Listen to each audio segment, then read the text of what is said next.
Estamos ao vivo. Bom, boa noite a todos e todas. Nós somos o Coletivo dos Independentes do PSOL de São Gonçalo. Estamos desenvolvendo um conjunto de lives com o objetivo de esclarecer diversos pontos, como também estabelecer um vínculo estreito com a nossa militância, e o objetivo central também é a formação política. Antes de começar o tema de hoje, nós gostaríamos de fazer uma homenagem ao passamento, por conta do passamento do professor Carlos Lessa. Foi professor da UFRJ, reitor desta mesma universidade, presidente do BNDES, um dos mais importantes nacionalistas que esse país já teve, que fez seu passamento hoje por conta dessa pandemia da Covid-19. Carlos Lessa, presente. Hoje nós vamos debater frente ampla ou frente de esquerda. Os nossos debatedores são companheiros de militância importante nesse país. Gilberto Maringoni é professor de Relações Internacionais da Universidade Federal do ABC, jornalista. Milton Temer, jornalista e ex-deputado federal. Ambos vão debater esse tema conosco. Tá? Vamos seguir já abrindo o debate com os 10 minutos iniciais do professor Gilberto Maringoni. Boa noite, Maringoni. Boa noite, Temer. Um bom debate para todos nós. Bom, Marcelo, boa noite. É uma alegria estar aqui com vocês. E a alegria maior é debater, conversar com o Milton. Eu jamais vou debater divergindo do Milton. É meu amigo. Eu tenho uma admiração pelo Milton antes de eu conhecê-lo pessoalmente. Então eu não vou ficar aqui jogando confete, porque ele sabe que todos os confetes serpentinas são mais do que sinceros da minha parte. Isso não é bobagem, não. Eu quero também, nesse dia, falar um pouco, muito rapidamente, dessa perda que nós tivemos hoje, do professor Carlos Lessa, desse nacionalista virtuoso que nós tivemos, desse nunca é lugar comum falar desse grande brasileiro de verdade, e das vezes que eu tive com ele, na casa dele, um apaixonado pelo Rio de Janeiro. O Rio de Janeiro é uma das cidades do mundo, uma das poucas que a gente pode dizer que são totalmente justificáveis as paixões que se possam ter. O Rio está muito maltratado hoje, mas o Lessa, ao comprar imóveis no centro do Rio, fez da recuperação daquela região ali da Lapa algo central na sua vida a partir aí dos anos 2000. E o Lessa foi um presidente exemplar do BNDES, e ele sai do BNDES muito magoado com o governo a que ele servia, porque ele foi torpedeado pelo Palocci, ele tinha uma mágoa do Lula muito grande, porque ele sai do BNDES quando ele quis ir para cima das empresas, especialmente de energia, que tinham sido privatizadas no governo Fernando Henrique, que não estavam pagando seus compromissos com o governo. Ele não queria nada demais, ele queria executar aquelas dívidas através da integralização das ações, da dívida que elas tinham com o BNDES em ações da empresa, ou seja, recuperar as empresas para o patrimônio nacional. Aí foi fatal naquele primeiro governo Lula para o companheiro Lessa. Então é uma tristeza grande, e ele morre ainda nessa peste que toma conta do país, que é a principal preocupação hoje nossa com o país, quase 1.500 mortos por dia. Bom, eu vou entrar aqui no nosso tema do debate, que é frente ampla ou frente de esquerda. Eu sou um chato, então vocês saibam de antemão que eu vou fazer uma fala chata. Eu acho que essa pauta não se coloca dessa forma. Eu topo debater porque isso é o que parece que está em tela. A gente não discute os aliados, as alianças que a gente, porventura, faça na seara política, tentando medir qual é o tamanho, qual é a envergadura dessa frente. Eu discuto o meu objetivo, eu discuto qual é a minha meta, eu discuto programa. Quem quiser vir comigo, quem puder vir comigo, quem tiver vontade de vir comigo, ou aonde eu puder me encaixar, eu vou. Então, o principal é discutir o programa. Hoje nós temos um problema central, nós temos um problema que são dois. Nós temos o problema da pandemia, que é aí que está o sofrimento do nosso povo, aí que o nosso povo está se arriscando e está indo para uma matança feita por esse governo fascista. Não preciso ficar aqui repisando, porque o público que está nos assistindo sabe disso, mas o central da conjuntura é a pandemia, mas não é a pandemia como força da natureza, é a pandemia como ela está sendo tratada no Brasil. A negligência em cima da pandemia é uma negligência direcionada. E isso está intimamente ligado com o que é o governo Bolsonaro. Esse general Pazuello, que está na saúde, ele é um descendente direto do Sérgio Paranhos Fleury e do brilhante Ustra. Ele está conduzindo a matança. Ao não fazer nada, ao deixar a população, os postos de saúde, a área de saúde sem investimento, e mais, e a não dar condições para o povo, para a população ficar em casa. Ao não ter dinheiro na ponta, ao não ter dinheiro para as pequenas e médias empresas, as pessoas, para não morrerem de fome, estão saindo às ruas, está se relaxando o confinamento, o isolamento social. E esse é o nosso principal problema. Ou seja, são dois. É um monstro de duas cabeças que eu falo. É a pandemia e o governo Bolsonaro. A tarefa principal nossa é tirar Bolsonaro do governo. É tirar a chapa inteira. Porque o Mourão é um troglodita, o Mourão tem mostrado aí por 2 artigos que ele fez no último mês no Jornal Estado de São Paulo, que é um brucutu sem a menor condição de assumir o governo. Aquele general que o máximo, o que ele tem na cabeça é Enemaru, né? Aquele cabelo dele cada dia mais preto, é isso que o Mourão tem na cabeça. E o golpismo, como esses militares do governo têm. Então, tirar a chapa. Esse é o objetivo de tirar a chapa. Quem quiser, quem tiver a fim de tirar o Bolsonaro, eu estou junto. O segundo ponto é reconstruir o país. E aí, reconstruir o país, isso vão se definir os aliados, porque você tem que ter um programa. A esquerda brasileira hoje não tem programa.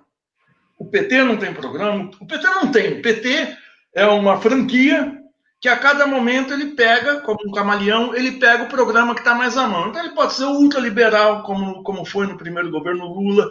Ele pode ter alguma marquinha desenvolvimentista, mas secundária, no segundo governo Lula. Ele pode fazer ajuste fiscal no primeiro governo Dilma, e ele pode ser ensandecidamente ultraliberal, como foi no segundo governo Dilma, cujo ajuste fiscal foi o mais profundo da história, como ela dizia. Fizemos o maior programa, o maior ajuste fiscal da história. Então, o PT não tem programa. O PSOL, cada grupo interno tem programa. Programa não é aquele negócio de falar, eu quero socialismo, eu quero uma sociedade mais justa. Sim, isso eu quero. Mas eu quero um programa para amanhã, um programa para assumir o governo, um programa para disputar com essa miríade de forças políticas que nós temos na seara política brasileira. O programa que eu quero, ele está baseado, o ponto de apoio meu é a Constituição de 88 na sua forma original. Limpar essas 100 e tantas emendas que foram feitas, que desfiguraram a Carta, é retomar a Constituição de 88, tendo como centro papel indutor, planejador e financiador do Estado para o desenvolvimento. Recuperação dos serviços públicos, botar o SUS com dinheiro, botar o SUS com condições de atender a população. Ensino público e saúde, ensino e segurança pública. Volta dos direitos trabalhistas. Eu quero a CLT de volta, eu quero imposto sindical de volta, coisa que o sindicalismo liberal foi contra desde os anos 80, eu quero imposto sindical de volta. Então, eu não quero nada demais. Essa frente, para fazer essas tarefas, é muito mais estreita do que a frente para derrubar Bolsonaro. O Bolsonaro se tornou disfuncional para o capitalismo brasileiro. Ele se tornou disfuncional para as classes dominantes. Por quê? Porque o Bolsonaro começa a prejudicar as relações comerciais do Brasil com seus principais clientes, em especial com a China. A China vai começar, assim que tiver outra fonte de fornecimento para a soja, para a carne, para os produtos primários que nós estamos exportando, a China vai atrás de outro. O governo Bolsonaro começa a se tornar disfuncional para o capital externo internalizado aqui no Brasil, porque não tem investimento, não vai haver investimento. O próprio leilão do pré-sal, se não fosse a China, que é a entrega das joias da coroa, que era um dos centros do projeto Paulo Guedes, não veio quase ninguém para cá. Se não fosse a China, era um fracasso o leilão do pré-sal. Então, não tem investimento. Não que eu queira fazer leilão do pré-sal, mas estou dizendo, do ponto de vista deles, não tem investimento. Não tem investimento, não tem parceria internacional. E mesmo internamente, ele está sendo disfuncional ao provocar artificialmente uma crise política que prejudica os negócios. Esse setor, que é o mesmo setor que teve na derrubada da ditadura, na aliança do Tancredo para derrubar a ditadura, que é o mesmo setor que viu que o Collor ficou disfuncional, hoje está a fim de tirar o Bolsonaro. Não se entenderam ainda como é que vai ser a sucessão do governo Bolsonaro, porque a sucessão constitucional pelo impeachment, que é tira o presidente e coloca o Mourão, não vale a pena para esse setor, porque o Mourão se mostrou, o que eu disse antes, um brucutu. Então, nesse quadro, para derrubar o Bolsonaro, eu faço aliança com quem for. Da mesma maneira que a União Soviética fez aliança para vencer a Segunda Guerra Mundial, não fizeram aliança com social-democracia europeia, com o Partido Social, fez aliança com o imperialismo norte-americano. Fez aliança com o imperialismo racista, anticomunista inglês, para vencer a guerra. Vencida a guerra, começou uma nova batalha. Então, se eu tenho o objetivo de derrubar o Bolsonaro agora, eu faço aliança, frente tácita, se for uma frente, mas não é uma frente programática. Frente, como diz um amigo meu, nós temos que fazer uma frente de geometria variável, ou seja, às vezes ela é mais ampla, se o objetivo for comum a todos os setores, e às vezes ela é mais fina, porque eu tenho um objetivo determinado. Para terminar, eu estou marcando o horário aqui também, eu quero dizer que tem quase 40 projetos de impeachment no Congresso. Tem projetos que vão de setores do PSDB, de setores aí do centro-direita, até o PSOL, tem vários. Nenhum desses vai frutificar se não houver aliança com o centro, o PT, se não houver aliança com a direita, PSDB e DEM, e se não tiver aliança com o setor do Centrão. Hoje, pelas contas que o Departamento Intersindical de Assessoria Parlamentar, o DIAP, fez, o Centrão tem 197 votos. Em 513, vamos lá, eles têm 200. Eles têm quase 40%, não chega a 40%, mas tem alguma coisa como 36% dos votos. Isso, o Centrão. O Rodrigo Maia tem alguma coisa em torno de 100 votos. A esquerda tem mais ou menos 125. A esquerda sozinha, 125, 130. Não derruba o Bolsonaro. Precisamos de 2/3 dos votos. Precisamos de 300 e poucos votos. A esquerda, mais o Rodrigo Maia, não derrubam. Nós vamos ter que fazer aliança com o Centrão, se a gente quiser encaminhar uma proposta de impeachment. Se não for, e aí você vai fazer aliança ampla. Então, quem quer impeachment, faz aliança ampla, mesmo que fale que não quer. Quem quiser uma solução via STF, via Justiça, cassação da chapa, vai ter que fazer aliança com a direita, que é só o que tem no Supremo. Tem o Celso de Mello, nomeado pelo governo Sarney, o Alexandre Moraes, nomeado pelo governo Temer, e toda aquela escumalha nomeada pelo governo Lula, que são os piores. Fux, Toffoli, Carmen Lúcia, o Fachin, são todos de direita. Então, vai ter que fazer aliança com essa gente. E essa gente vai estar ao nosso lado nessa questão. O Supremo, que é quem está combatendo, o Centrão, e, por fim, a Globo, que está batendo no Bolsonaro. Não é que eu queira fazer aliança com a Globo. Hoje eles estão batendo, não vou bater neles. Essa história do Lula, vir bater na Globo hoje e bater no Moro, o Moro a gente sabe o que é, não vale o que come. Mas nesse momento não é inimigo principal.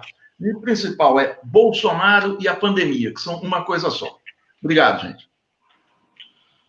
Bom, Milton Temer, você terá os mesmos 13 minutos que o Maringoni desenvolveu a sua fala. Quase 43 eu tive, hein? 13 minutos me leva, então, até 7h30. Maringoni, o problema fundamental está no que você chama de frente, que não tem nada a ver com o que eu chamo de frente. Você propôs na tua conversa é o que os franceses chamam de panier au crabe, ou seja, um balaio de caranguejo, que não tem eixo, que não tem política, depende... O problema fundamental é o seguinte, a gente discute frente contra o quê e contra quem. Esse é o fundamento. Fazer essa comparação com a guerra, que é uma coisa com quem eu já brigo com você há muito tempo, você faz um balanço do que é a política de aliança na guerra totalmente manipulado, não tem nada a ver. Ao contrário, a Guerra Fria começou dentro da Segunda Guerra Mundial. Não tinha, era necessidade de luta de frente. Quem fez frente na guerra foram ingleses e franceses lutando lado a lado. Não há nenhuma batalha na guerra em que você tenha encontrado soldados do Exército Vermelho juntos com soldados ingleses ou junto com soldado francês. Não. Os soviéticos salvaram a frente ocidental, porque se não tivesse a vitória dos soviéticos em Stalingrado, tinha a vitória de Hitler a partir da contraofensiva das Ardenas. Então, para com esse negócio de comparar e dizer que tem uma frente lá. Você, meu irmão, você pode empulhar os outros, mas a mim você não empulha, porque eu e você temos o mesmo interesse para a Segunda Guerra Mundial. Ponto. Então vamos para o caráter da frente. O que você propõe, eu pergunto, por que você não vem para a frente de esquerda? Porque não há incompatibilidade entre ser da frente de esquerda e fazer a política que você está propondo. Ao contrário, esta política só pode ser realizada. Que política é essa? Você, ao mesmo tempo, porque você tem que lutar numa frente contra um objetivo concreto, programático, contra alguma coisa, contra um projeto ou contra alguém. Ou seja, um projeto pessoal, que é um tipo de frente, ou, junto com a luta com esse projeto oficial, a luta também contra o modelo que banca esse projeto. Isso tudo que você falou aí, que você propôs, e que você disse bem, é moderado, porque a Constituição de 88 é uma Constituição quase de centro, não é nem de centro-esquerda, ela deixa 1000 buracos, é um avanço em relação à ditadura. Não é nada de especial, deixa 1000 coisas vagas, nada foi regulamentado. A valer o que se colocou lá sem a regulamentação, as televisões não podiam operar como operam. E operam porque não tem nenhuma legislação garantida, a Constituição foi genérica sobre tudo. Sobre o sistema financeiro, que tinha que ser regulamentado por lei complementar, foi regulamentado por portarias do Banco Central. Não houve lei complementar regulamentando o sistema financeiro. Então, objetivamente, isso que você propõe, você não pode apresentar na conversa da frente que você defende.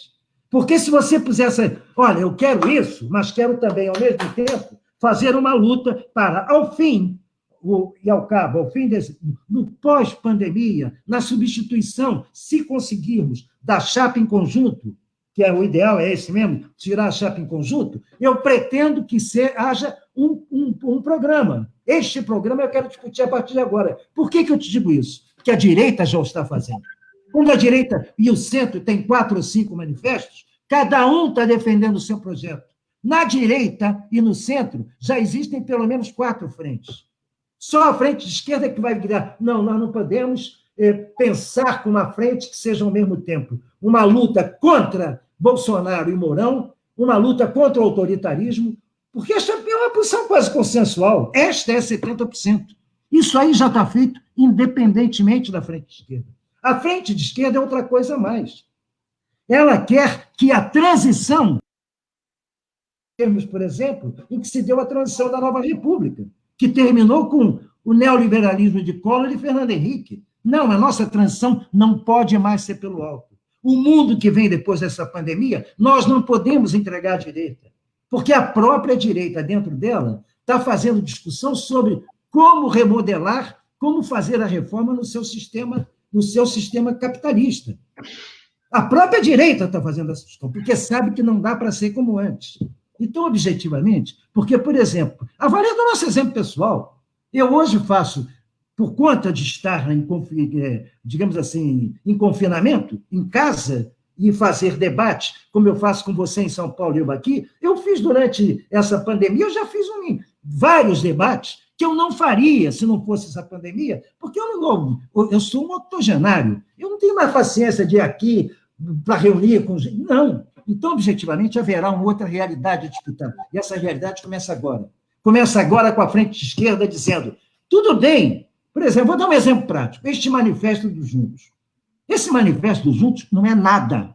Ele não é diagnóstico, e ele não tem proposta, ele não tem política, ele não tem sequer lado. Ele não tem lado. Aquilo serve para qualquer um, porque é uma declaração genérica de princípios, eu diria que mais moderada do que a feita pelo grande capital, nos Juntos pela Democracia, por incrível que pareça, chamada base social-democrata, que é o eixo daquele documento, para fazer exatamente seguir a tradição do reformismo moderado e do chamado capitalismo generoso da social-democracia, ele consegue ficar à direita do documento do Lema. O documento do Lema é mais incisivo na denúncia do regime e na proposta de saída. Então, esses Juntos, para mim, é algo despolitizante que justifica, já no outro manifesto, que o Luiz Eduardo Soares venha a público para colocar propor desmobilização de mobilizações que estão se organizando autenticamente e que estão colocando, inclusive, o governo em pânico. O próprio Bolsonaro agora estão preocupados porque eles achavam que a rua era deles, e só deles. E é possível, sim, fazer manifestação de rua com cuidados sanitários, mantendo distância. Os americanos estão mostrando isso mais uma vez. Então, tudo o que o Bolsonaro não quer é o que o Luiz Eduardo, na sua carta aberta, diz, não podemos ir à rua porque abriremos espaço para provocadores, isso é que o Bolsonaro quer. Eu pergunto, essa frente ampla quer o quê? Que a gente só lute quando o Bolsonaro permitir? É isso? Ou seja, brequemos o que se mostra de maneira espontânea na chamada indignidade que se levanta. Então, objetivamente, Mano, é isso que eu estou dizendo, vem para a frente de esquerda você, porque a defender permanentemente essa política, a discussão no parlamento, para o voto do parlamento, não tem nada a ver com a discussão política. Ali, o parlamento tem um objetivo específico, que é votar o impeachment. A frente se formará... Agora, não. Ao contrário, quando foi proposto, no começo, lá de 15 de março, 18 de março, aquele documento que era para ser feito por toda a bancada do PSOL e terminou assinado por três deputados apenas, a Fernanda, a Sânia e o Davi, esse documento teve 1 milhão e bababá de assinaturas de apoio. O PSOL, o que faz nisso? A sua cúpula dirigente desqualifica a iniciativa como se eles tivessem agido como fração. E eu conto o meu exemplo pessoal naquele momento era muito mais fácil propor o impeachment do que é hoje. Hoje nós dependemos do Supremo como não dependíamos naquela ocasião. Por que dependemos do Supremo? Porque o Bolsonaro já está com o Centrão no bolso.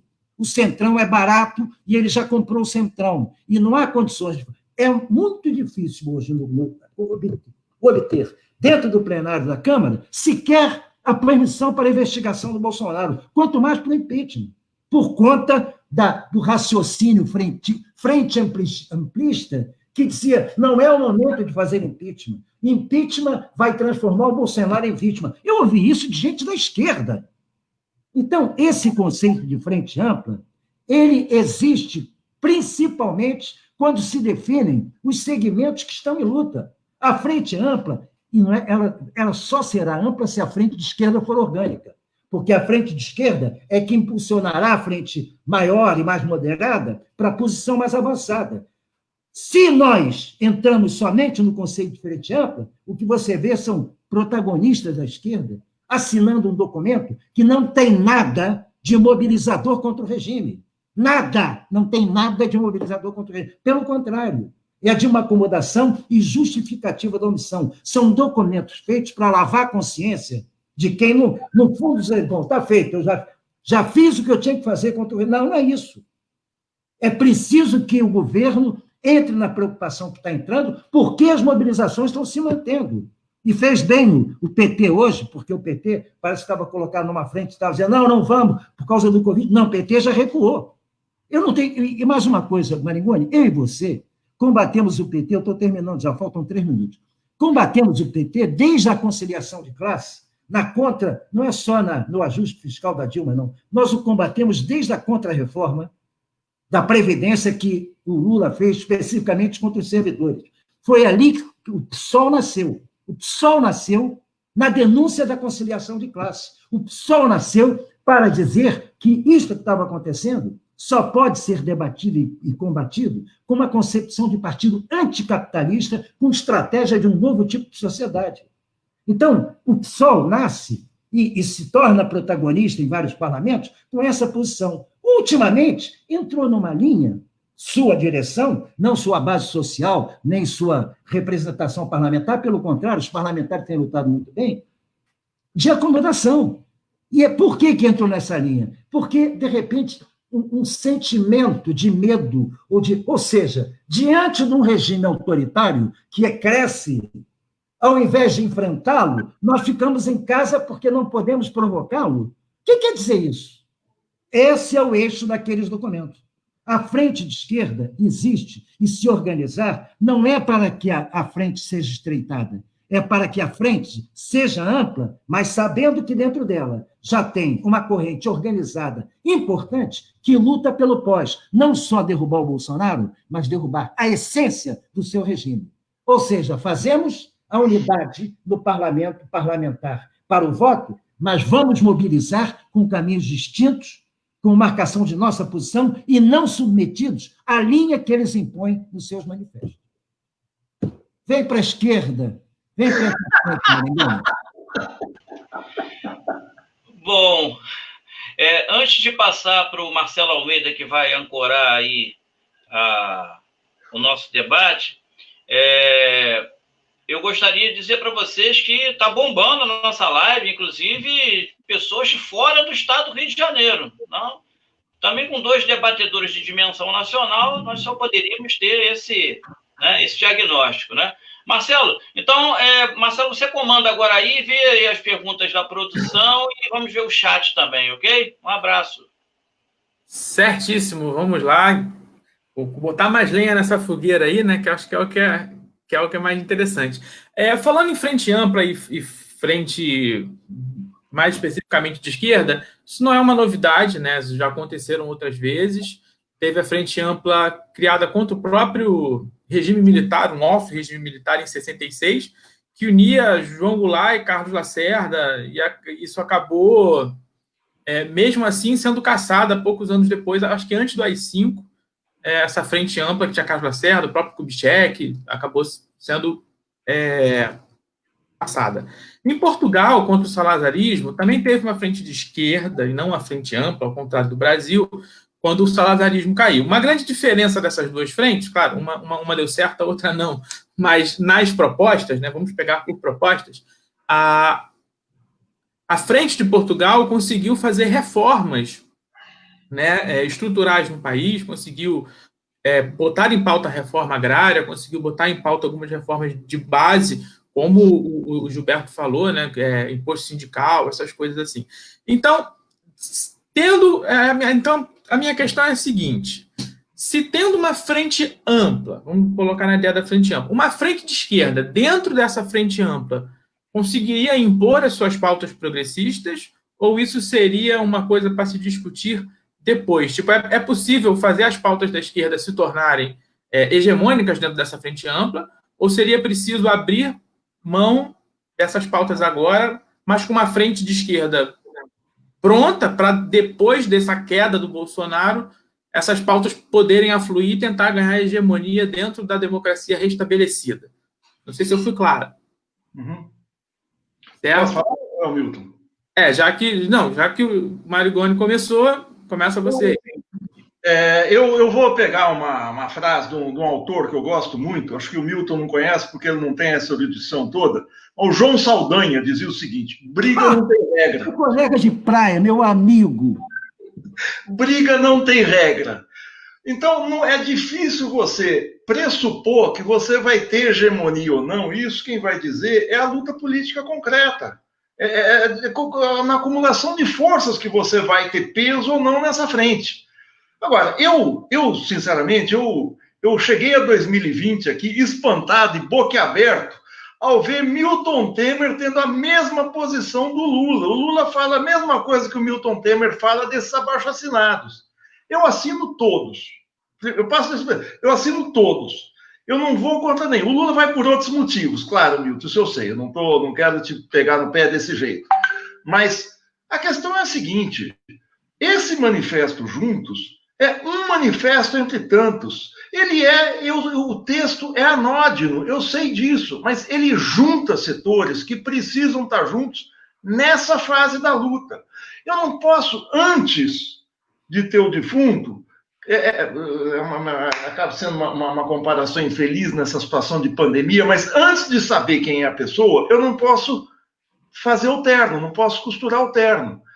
Eu tenho que saber qual é o objetivo, qual é a luta. Nessa luta, agora, eu tenho que ter uma frente muito ampla por causa das tarefas específicas de agora. Não é algo que eu determino. Eu não posso fazer uma frente que eu diga você entra, você não entra. Ou que eu tenha aquela história, não, o Fernando Henrique lá atrás privatizou a Vale, ele não pode. O pai do Rodrigo Maia, o César Maia, ele traiu não sei quando, não sei quando. Fulano de tal fez isso. Não, essa frente tem que estar todo mundo.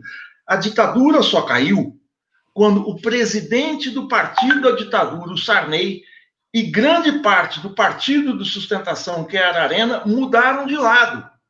E foi feito um acordo pelo alto, porque a esquerda não tinha força para interferir nesse acordo. Nós fomos derrotados nas diretas, e a única maneira de vencer a ditadura passou a ser o colégio eleitoral.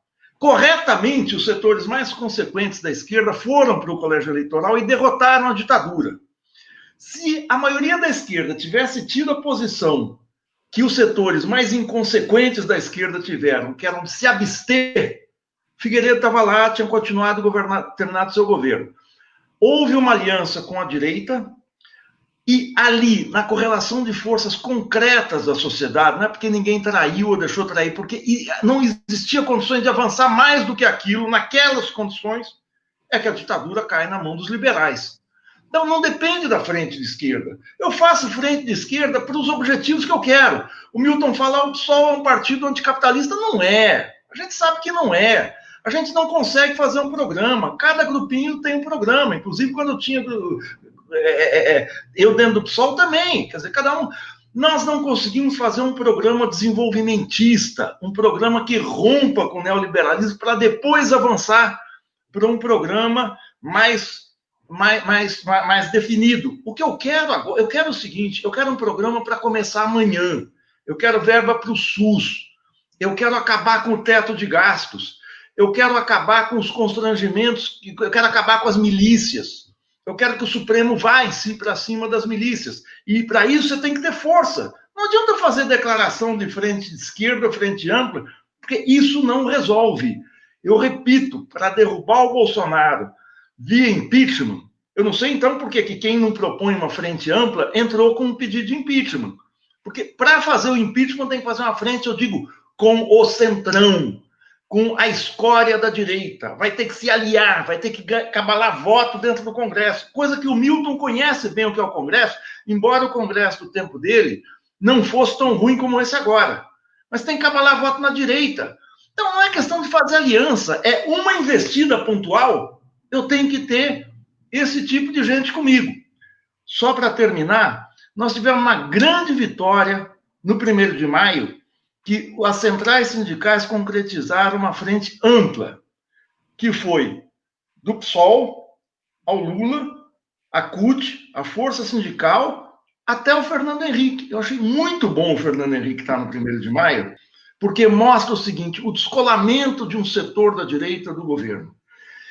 Eu vou finalizar o seguinte, quando você tem um setor da direita que fez barbaridades ontem, mas que hoje não quer mais, né? Hoje entra a posição, eu não vou empurrá-lo de volta ao antigo aliado. Eu acho ótimo que o Moro tenha se descolado do Bolsonaro, por isso é que eu não acho que tem que bater no Moro agora. Acerto as contas com o Moro numa segunda etapa. Agora é concentrar no Bolsonaro e torcer para o Moro ajudar a bater. Sendo ele quem é. Sendo ele quem é. É isso.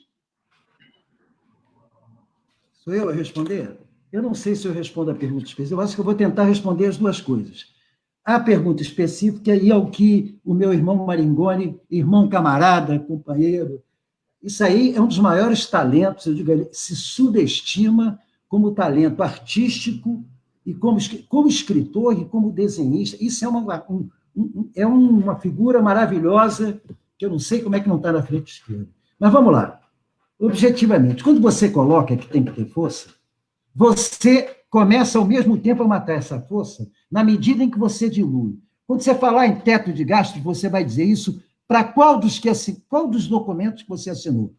Para acabar com o teto de gastos, para botar no documento que tem que acabar com o teto de gastos, você citou isso que você quer para amanhã. Em que documento você coloca isso? Em nenhum. E, no entanto, você tem que falar isso. Mas você é calado, não pode falar, porque você não tem uma parte desta frente ampla que, objetivamente, já trate do fim do teto de gastos e da recuperação do Estado naquilo que tem de estratégico em políticas sociais. Você não pode colocar isso. Você, se falar em teto de gasto ou acabar com a chamada hegemonia do ajuste fiscal, de pronto o principal aliado dessa frente amplíssima, que é a Rede Globo, pula fora.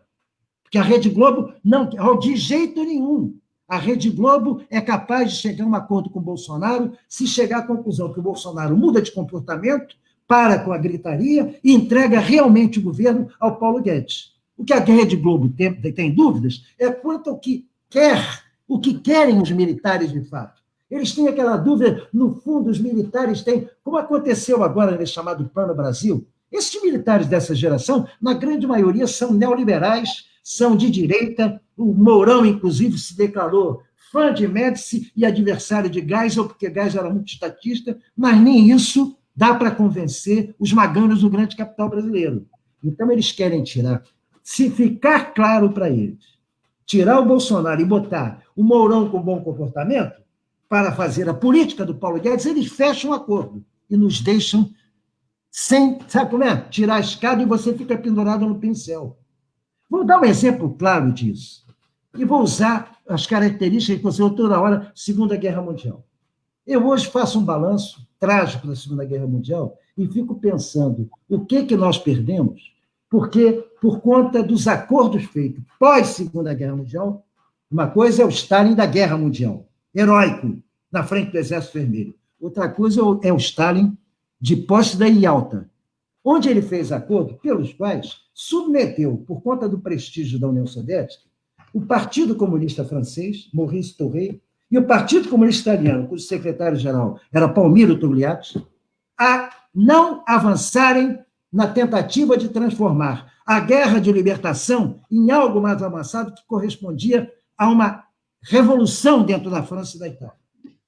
Ao fim da Segunda Guerra Mundial, as únicas forças políticas realmente organizadas eram as resistências hegemonizadas pelo Partido Comunista na França, pelo Partido Comunista Francês, na Itália, pelo Partido Comunista Italiano. Os maquisards e os partigiani. Os dois cederam, entraram no governo da burguesia, porque era isso que tinha sido o acordo do Stalin com o Churchill para garantir ter a Polônia do seu campo, uma Polônia que, na verdade, sempre tem um histórico sentimento antirrusso por conta do que foi a opressão czarista sobre a Polônia ocupada. Então, daqueles países todos com que Stalin construiu a muralha defensiva da União Soviética, só um era realmente fiel, a Bulgária. O resto tudo foi coisa imposta de fora para dentro, com bases sociais amplamente de direita. E no único onde podia se fazer alguma coisa mais avançada a partir do próprio povo, que era na Tchecoslováquia, não deixaram. Não deixaram. Não deixaram com Benes, no fim da Segunda Guerra Mundial, e não deixaram com Dubček, em 68.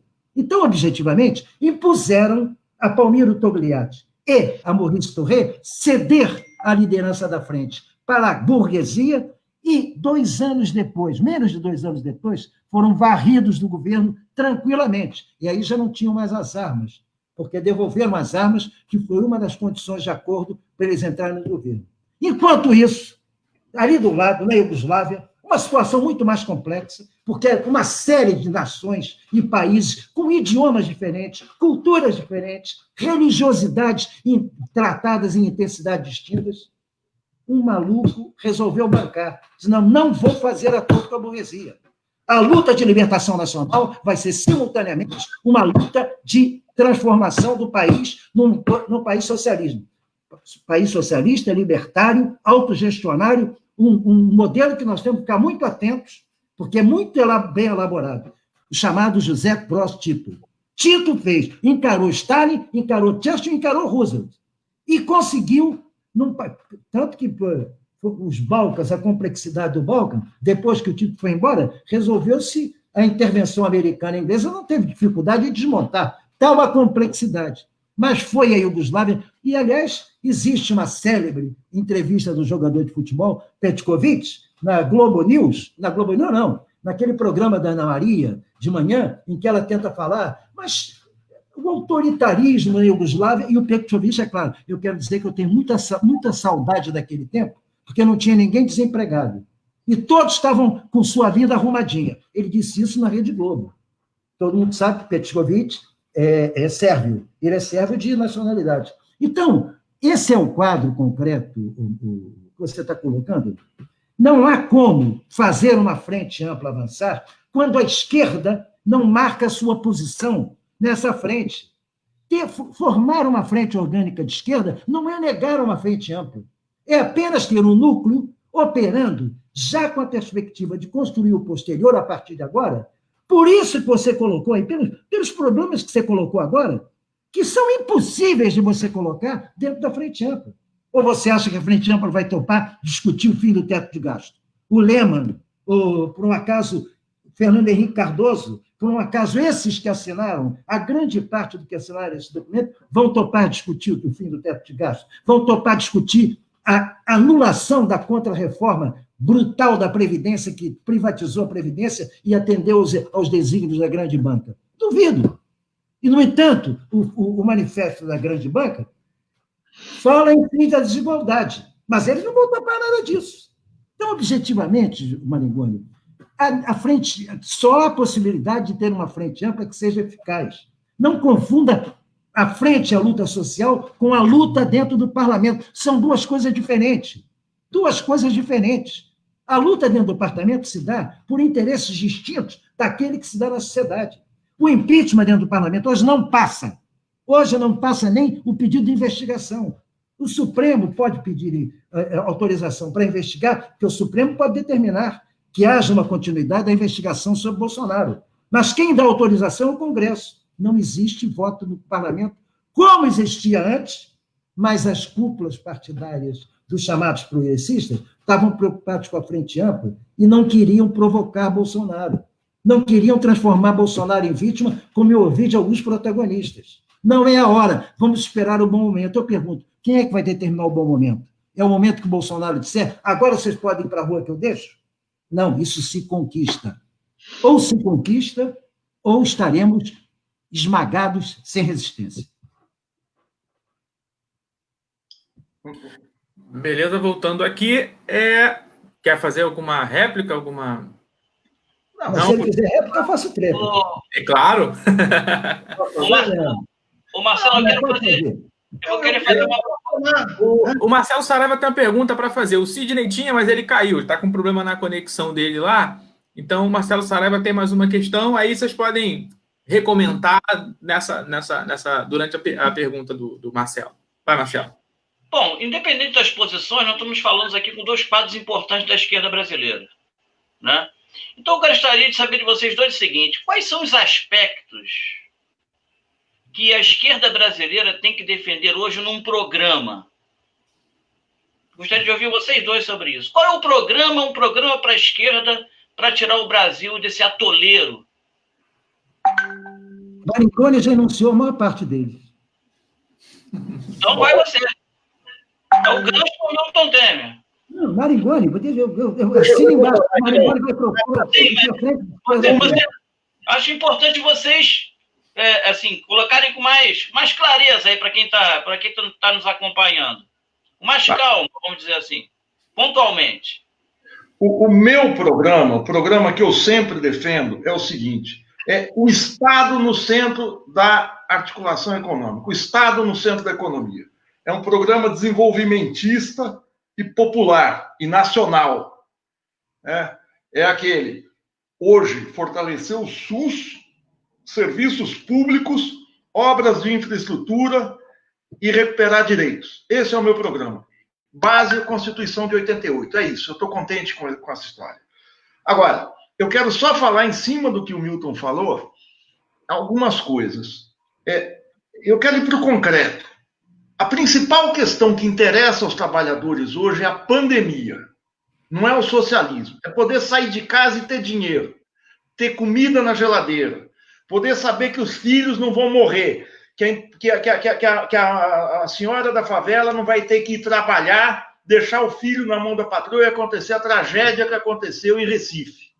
São as pessoas não morrerem como moscas, tendo que ir trabalhar em caixa de supermercado, tendo que trabalhar como camelô, tendo que trabalhar nessa situação de pandemia. E isso quem causa é o governo Jair Bolsonaro. Então, a principal questão dos trabalhadores é tirar Bolsonaro do poder, seja de que maneira for, me aliando com o demônio. Depois eu monto a frente de esquerda, como eu quero. Até porque a gente fala de boca cheia da frente de esquerda, mas a gente não consegue fazer uma aliança para sustentar a candidatura do Marcelo Freixo no Rio. Não consegue fazer aliança entre o PSOL e o PT, a bendita da Silva. Não consegue ter essa frente no Rio. Aqui em São Paulo vai sair o PT de um lado, o PSOL de outro, o PCdoB do outro, o PSB do outro, o PDT do outro. Quer dizer, nós somos a esquerda institucional, eu estou sendo elástico aqui. Não tem frente de esquerda nenhuma sendo articulada, não tem abaixo-assinado nenhum de esquerda sendo articulado. Então é fácil quando os liberais que estão, isso o Milton tem razão, eles estão articulando na política, os abaixo-assinados, eles estão articulando a economia.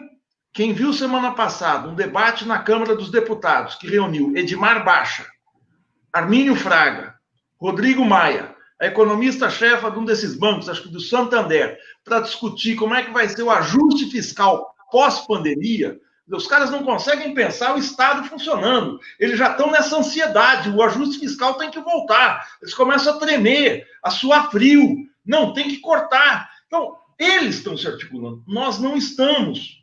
Então, o nosso problema não é de construir a frente, mas eu quero ir com força para essa frente ampla, disputar. Mas para isso eu tenho que ter força programática, eu tenho que atrair setores sociais. Depois da lambança que foi o governo Dilma II, em que ela atrai a confiança popular, em que ela faz um estelionato, em que ela dobra o desemprego, que estava em 6% no final de 2014, em 15 meses ela leva para 12%. Olha a moral que hoje tem esse setor do centro-esquerda, que é o PT, para falar em emprego. Então, isso vai ter que renovar. Foi uma tragédia o governo Dilma, uma tragédia profunda. Como o PT bloqueia esse debate, a gente não conversa sobre isso. Eu gosto muito de estudar o peronismo na Argentina. O peronismo é uma força popular, é uma frente que pega da esquerda, dos montoneiros, que era uma força guerrilheira, até o setor do López Rega nos anos 70, que era terrorismo de direita. O peronismo abarcou tudo isso. E você não faz política popular na Argentina se você não disputar dentro do peronismo, que é uma nuvem. A gente fala tanto em nuvem de como o peronismo é uma nuvem. Mas é uma força popular, tem enraizamento popular. Uma frase aqui, só para passar para o Milton, que eu estou vendo que ele está ansioso aí. E eu estaria também no lugar dele. O peronismo teve uma grande nódoa, que foi o governo Menem, que foi um governo antipopular, entreguista, antinacional, que cortou o peronismo e desmoralizou a vertente. Quando o Néstor Kirchner, em 2002, 2003, faz campanha para presidente da República, não tem nenhum símbolo peronista, ele é Néstor Kirchner justicialista. O peronismo volta com força a partir do alto, do governo. Eles tiveram que riscar da história da memória popular o Menem associado ao peronismo para fazer o governo Néstor Kirchner, Cristina Kirchner, e para recuperar o peronismo hoje com o governo Alberto Fernandes. A esquerda vai ter que se debruçar sobre o governo Dilma. Não foi uma tragédia como o Menem, que o Menem era um cara do outro lado, mas foi uma lassidão. Foi o governo da capitulação, foi o governo da entrega. E isso afeta a toda a esquerda, porque a crise do PT é a crise que atinge a todos nós. Essa dificuldade para a gente disputar com algum tipo de força essa frente com os liberais, porque nós não temos que disputar força frente com a esquerda. Agora, para começar, seria bom que tivesse saído, ou seria bom que saia frentes para disputar as prefeituras nas quais os partidos de esquerda estão disputando. Se nós não conseguimos fazer isso, cara, eu não sei como é que nós vamos adiante, sinceramente. Eu quero ir adiante, acho que nós vamos. O governo Bolsonaro está caindo, mas não vai cair de podre. E para isso a gente tem que ter programa, antes de mais nada. Bom, primeiro eu queria fazer uma correção rápida no que você colocou e que mostra, evidentemente, qual é a grande deficiência ideológica e política nos frentes amplíssimos. Quando você diz, eu quero derrubar o Bolsonaro para acabar com a tragédia social que está vivendo hoje o povo pobre diante da pandemia, eu digo, se cair o Bolsonaro, mas se mantiver a política do Paulo Guedes, a tragédia que pôs o povo pobre na pandemia continua. E se você não disser isso para o povo, disser só que derrubando o Bolsonaro está tudo resolvido, você está cometendo uma desmobilização e uma desmoralização da posição de luta diante desse povo. Essa é a questão fundamental. Não é o Bolsonaro. A questão fundamental é a essência do regime. Por isso que eu coloquei logo de saída. A frente se forma sobre o quê, contra quem e contra quem. Há os que querem fazer só contra quem, há os que querem fazer contra quem e o quê. Tem as duas vertentes ao mesmo tempo. E eu vou mais longe. Na questão da prefeitura que você coloca, eu não estou nessa discussão, que eu me lixo para essa discussão municipalista, num regime presidencialista de um país unificado sob esse poder centralizado. Mas eu só quero dizer o seguinte, a legislação eleitoral atual obriga os partidos a fazer isso que estão fazendo. Porque daqui, em 2022, a cláusula de barreira entra contra todos os partidos que não conseguirem fazer uma bancada mínima, numérica, que eu não sei o número, na Câmara dos Deputados.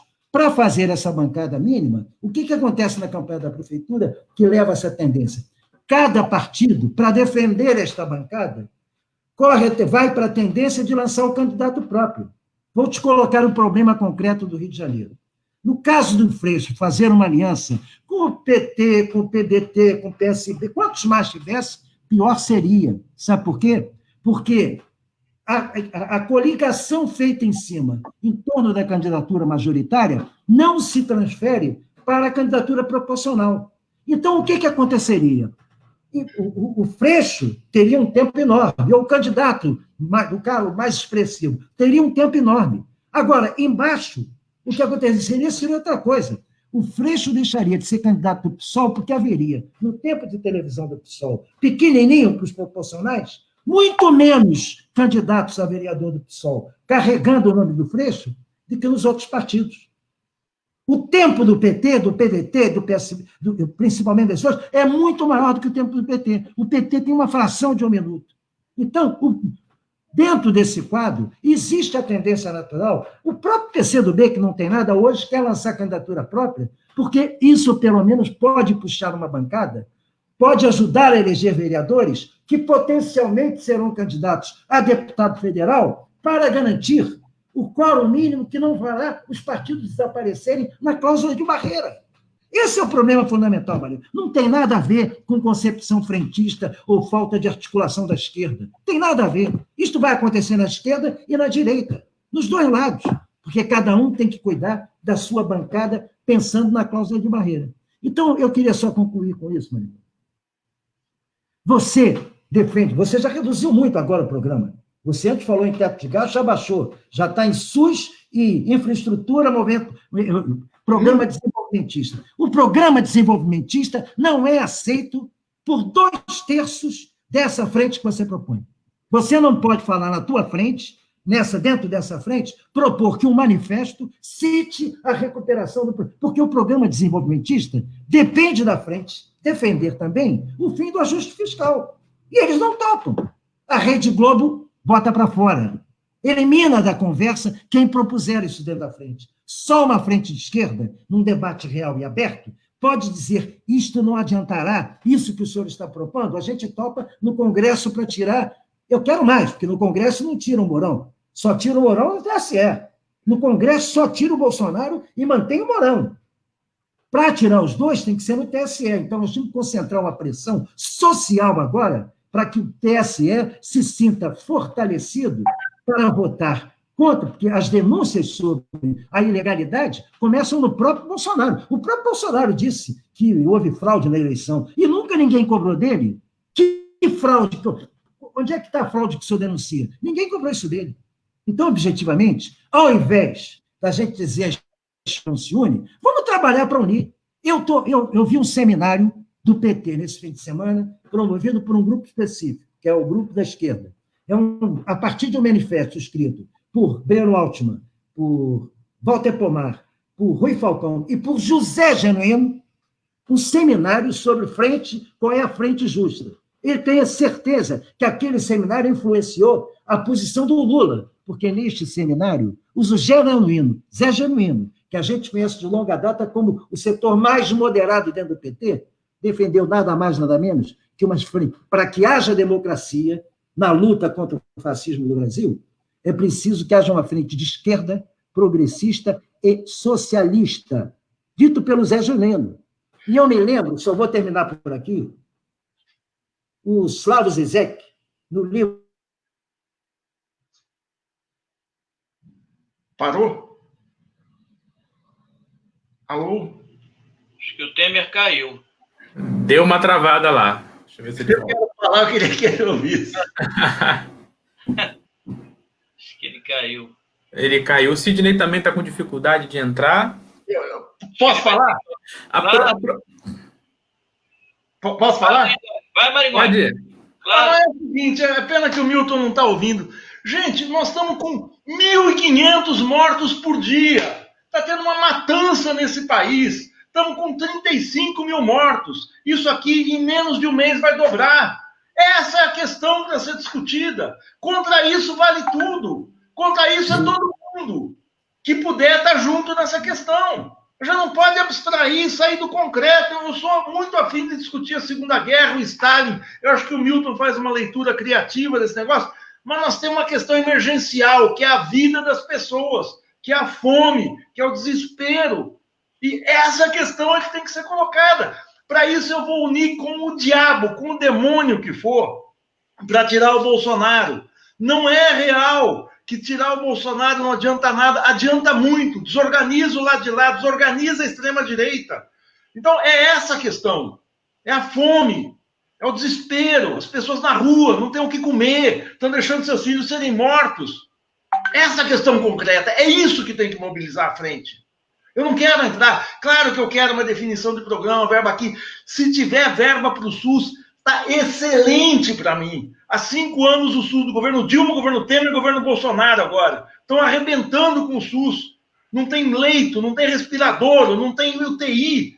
Manaus está no colapso, Roraima está no colapso, Rondônia está no colapso, Estado do Norte nós estamos entrando no colapso no Sul, no Rio de Janeiro. Tal. Essa é a questão para formar frente. Essa é a base do programa. Então não tem outra conversa. Esse é o centro. Diante da morte, gente, tem que fazer o que for possível para preservar a vida. E aí é que entra a discussão de frente. A frente se organiza a partir da necessidade e não do que eu tenho na cabeça como uma fórmula de frente. Embora eu tenha na cabeça a fórmula de frente, embora eu conheça a história, o Milton conhece mais do que eu. Essa é a questão. É isso. Eu posso terminar o que eu tinha quando caiu? Sim, claro. Eu só quero uma frase, Maringoni. Para resolver o problema dessa pandemia que nos abala a todos, para ir para uma solução democrática dessa pandemia, não é suficiente derrubar o Bolsonaro. É necessário derrubar o Bolsonaro e a política que o sustenta. E esta política que o sustenta não tem nada a ver com isso que você propõe para derrubar a pandemia. Tem a ver com o que o Paulo Guedes pensa. Então, só falar em derrubar o Bolsonaro e dizer para o povo pobre que a situação deles vai melhorar na pandemia é mentir. Não vai.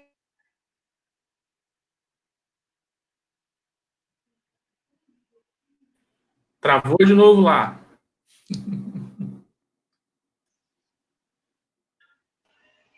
Travou de novo lá o Milton. Ai, meu Deus. Vamos lá, aproveitar então que travou, já que a gente está encaminhando para o final, a gente já está com 1 hora de live aqui. Queria agradecer o pessoal que está lá, mandando abraço, mandando curtindo, dizer o nome de alguns aqui, não dá para dizer todo mundo tudo, né? O Aloma Dias, Valério Arcari, Marcos Souza, Virtu Cunha, o Reginaldo, o Ivan, a Caroline, a Amanda, o Ricardo, a Lâmia, José, o Manuel, o Levi, o Luciano, a Carmen. Hoje tem muita gente. A gente tem cerca de 100 pessoas, 80 pessoas vendo ao mesmo tempo, mais de 1.000 já passaram por aqui. E também mandar um abraço para um bolsonarista que entrou aí, ficou xingando a gente, o João Batista. Está vendo a gente aí também, um abraço para ele, seja que ele possa se converter assistindo essa live aqui. Eu queria fazer, então, uma última pergunta para a gente fechar, mais uma questão aqui, porque aqui no cenário político da eleição municipal, que foi um tema tocado por vocês, né, a gente tem-se uma dificuldade no campo da esquerda, até de fazer uma frente, uma união da esquerda mesmo, é uma dificuldade fazer com alguns partidos, não por questão locais, mas eu acho muito por questão nacional, né? Se a gente for botar os partidos de centro-esquerda, vamos até o PDT, o PSB ali, a gente tem... o PT, ele não tem muito a característica de querer deixar de ser o cabeça de chapa, o protagonista da história. E o PDT tem muito adotado essa postura com o Ciro Gomes, porque quer lançar o Ciro Gomes de qualquer jeito em 2022. Então, para fazer essa frente ampla, que é difícil, a gente está discutindo aqui qual seria o melhor caminho a tomar, mas não quer dizer que isso seja fácil nenhuma nem outra. Para fazer essa frente ampla, estou falando do PT e do PDT, porque são partidos do nosso campo, do nosso lado, vamos dizer assim, mas é possível outros partidos que se propõem hegemônico, como o PSDB, talvez, querer retirar a sua vontade de ser cabeça de chapa, de ter um nome para majoritário? É possível esse cenário?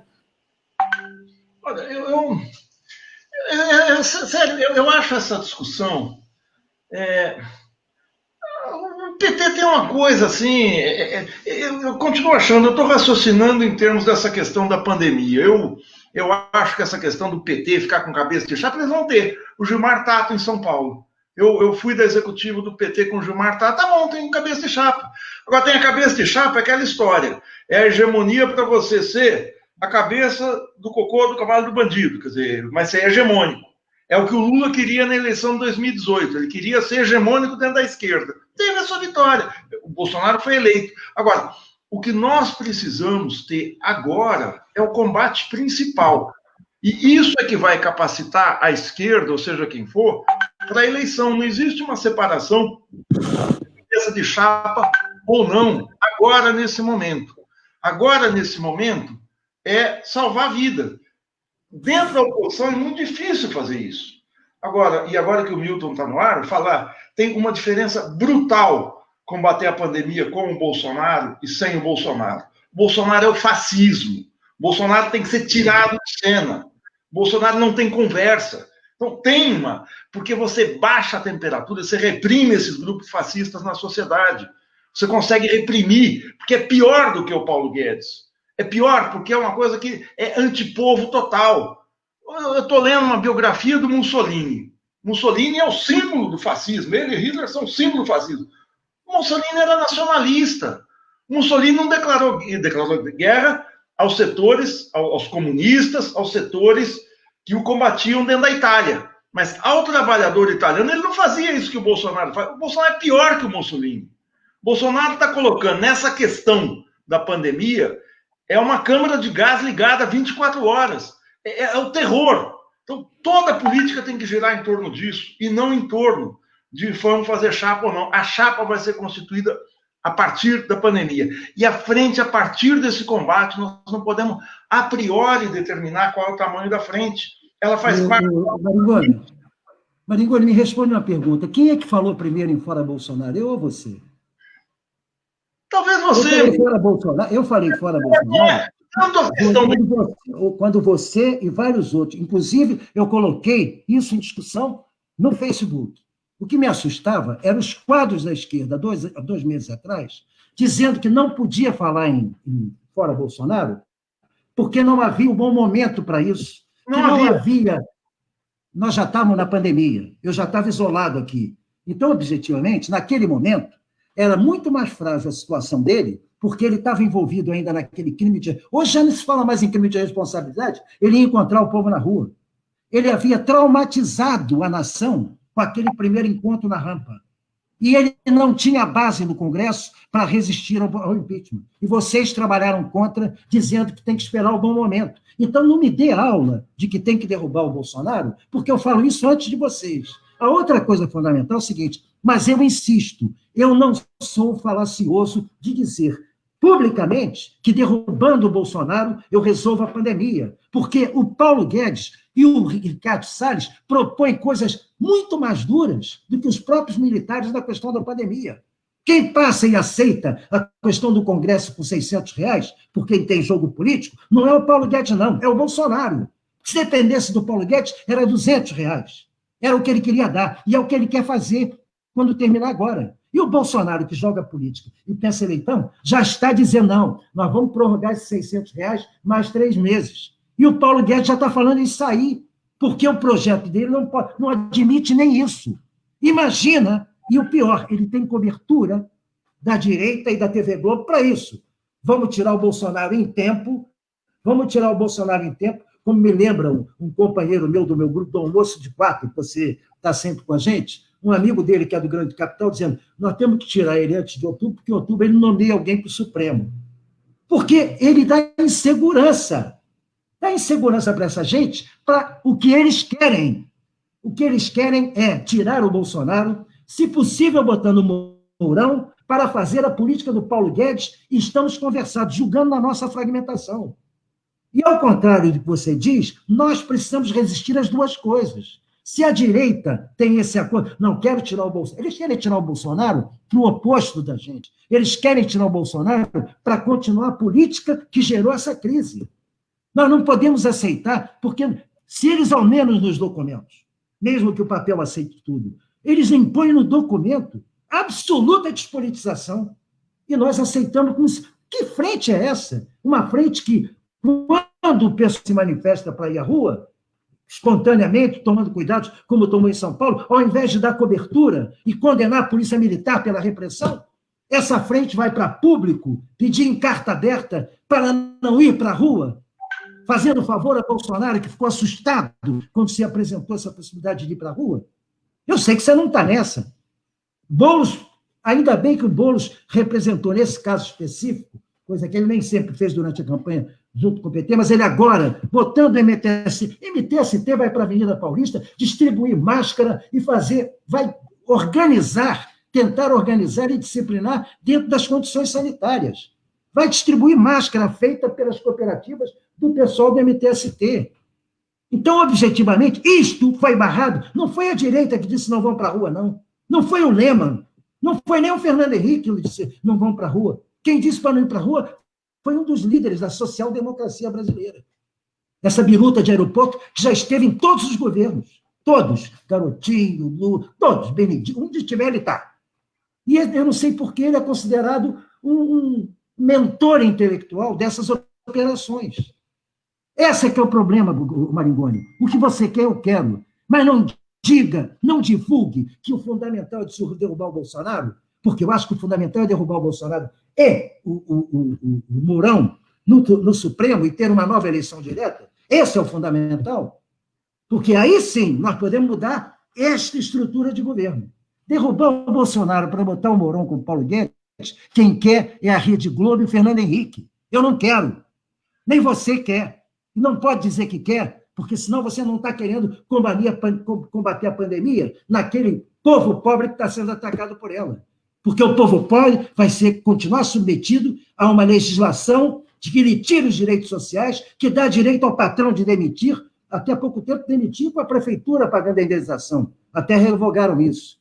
Se depender dessa gente, nós estamos roubados. Então não diga isso, porque isso não está... Você não pensa isso. Você não pensa isso, você não formula isso. Deixa eles dizerem isso. E nós denunciarmos. Não, o que vocês querem é pouco.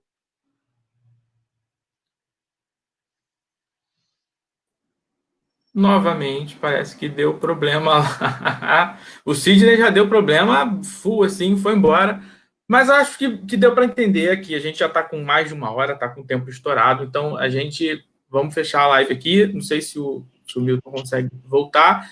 Queria convidar todo mundo que está aqui assistindo para curtir a nossa página dos Independentes São Gonçalo, que é onde esse vídeo está sendo gerado, porque semana que vem, na terça-feira, eu e o Sidney, se ele não cair de novo, a gente vai estar numa live sobre a crise econômica durante a pandemia, né? Para saber o que o governo acertou nesses R$600, se não aceitou, o que poderia ser feito, o socorro negado a pequenos e micros empresários. A gente vai estar discutindo com Paulo Passarinho, economista, né, sobre as questões da economia no coronavírus e no pós também, né, no que vai acontecer depois que a pandemia acabar. Isso na próxima terça-feira, às 19 horas, aqui nessa mesma página dos Independentes. Marcelo, quer dar alguma palavra final? Não, gostaria de... Uma pena que o Milton está caindo, né? A conexão dele lá. Gostaria de agradecer, né? Obviamente, o Milton Temer, Gilberto Maringoni, né, que prontamente aceitou, né, participar desse debate. Eu acho que foi de muita valia essa discussão, né? Nós estamos acompanhando o chat aqui, a presença das pessoas ao vivo, enfim, realmente o debate ficou quente, bom, democrático, né? Então, é fundamental a gente dar continuidade a esses debates, porque aqui não tem censura, cada um pode falar o que quiser, né, defender as suas posições, né? Um território, a internet é um território livre, que muitas das vezes as pessoas fazem o mal, mas também fazem o bem, como nós estamos tentando praticar aqui, né? Praticando a democracia. Então, é agradecer. Maringoni, Milton Temer, também, que deve estar, pelo menos, nos escutando, né?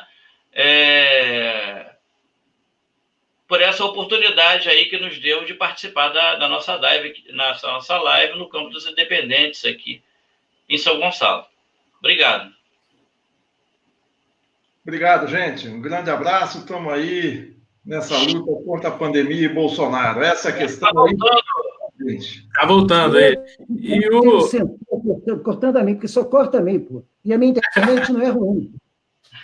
Tem alguém protegendo o Maringoni aí. Aí, o João Martins está dizendo aqui, organize mais debates. Como eu falei, semana que vem, na terça, a gente vai ter outro, e se o Milton e o Maringoni estiverem dispostos a voltar aí, a gente faz outros também, sem problema. Então, a gente está fechando, Milton, não sei se você conseguiu pegar nessa vai e volta.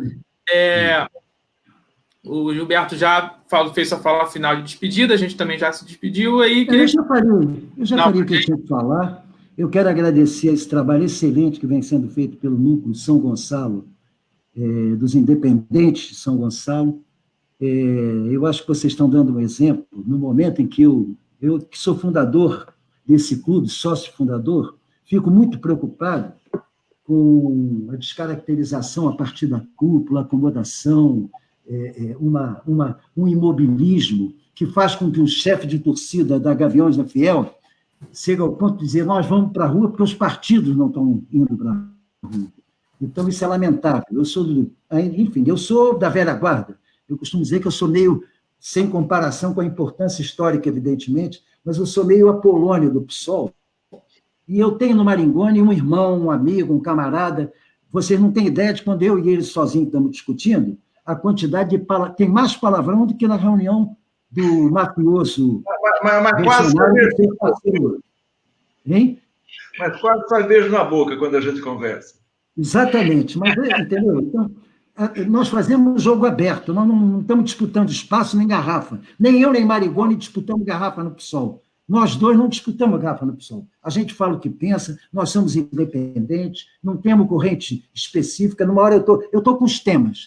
Então, objetivamente, quero dar força a vocês, mantenham isso, Marcelo Saraiva, Marcelo Almeida, façam tudo para que para que esse esforço de vocês se consolide, porque São Gonçalo merece ter uma capacidade organizativa, mobilizadora, como que vocês empreendem com esse site, não é só com isso, com a quantidade de iniciativas que eu sei que vocês tomam. E um grande abraço para o Maringa, espero breve no Rio, para tomarmos mais um daqueles deliciosos anestésicos permanentes feitos com fermentação da uva. Não, vários. E só para fechar, apareceu ainda agora aqui no chat o nosso próximo debatedor, que é amigo de vocês, o Paulo Passarinho, economista Paulo Passarinho, apresentador do Faixa Livre, que vai estar terça-feira conosco aqui falando em economia em tempos de Covid-19. Isso aí. Vai ser uma boa aula. Boa aula. Manda um abraço para ele. Sim, vamos ficar com a Você gente. já está mandando um abraço para ele, ao vivo. Ele está escutando, né?